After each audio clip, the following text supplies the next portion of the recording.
we are only ever perceiving people through the lens of ourself.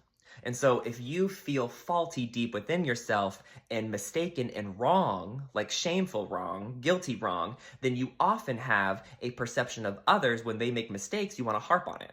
So then my coworkers do this all the time. They're always bitching about a client, bitching about something in their personal life, their nanny, their kids, some organization, some husband, some whatever, right? Some dog, some commute. They're always having some kind of negative perception to share, which means they're creating a sense of belonging through oxytocin, a happy hormone. When you gossip and you're feeling validation and affirmation, whatever you're validating each other on, that's what you're reinforcing in your psyche. So if it's bitching and negative and gossip, then that's what you're reinforcing in your belief system. You're gossiping because you already don't believe you're good enough, because why would you spend your time seeing negative lens of others? You do that because you don't see anything else. That's your highest perception, and that might be normal to you. That's your familiarity. And so if you don't know, if you've never experienced another mindset, then you don't know where yours stands. So how would you be able to compare and contrast if there's only one thing?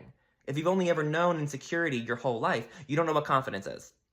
And so this is where we want to start questioning ourselves, like, do I know this to be true? Is this the highest perception I can have? Because truth liberates you.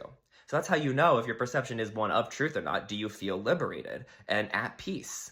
If not, then you're not making something, you're making something true, but it's not actually truth. It's an illusion, which is why you're upset. And so the beautiful thing is we can actually use our own perceptions and how we're narrating life as a mirror to ourselves. Okay, I am saying this person is faulty and mistaken. They don't do X, they don't do Y, or they did all this wrong. What about me does not do that correctly? Or what about me did that as a child, and this is my own parent's voice coming back out through the lens of this person and me in this example. So for example, my dad was very punitive and he's always just aggressive about how things aren't done a specific way that he wants them. I took that energy on unconsciously, but I was justified because I'm like, well, I already told you the structure. I gave you the rules. We chatted, we talked about this. How come you didn't study it? Like, I was so justified, just like my father was.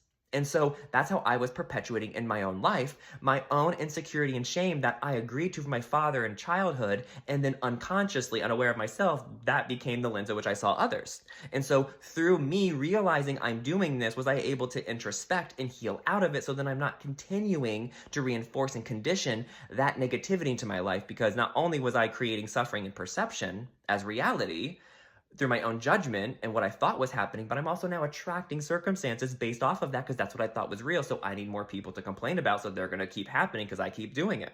And so that's how you want to heal yourself, is when you do see whatever perception you have of others, what's the quality? Is it love or is it unloving? Great. If it's unloving, what about that do you have that you can forgive?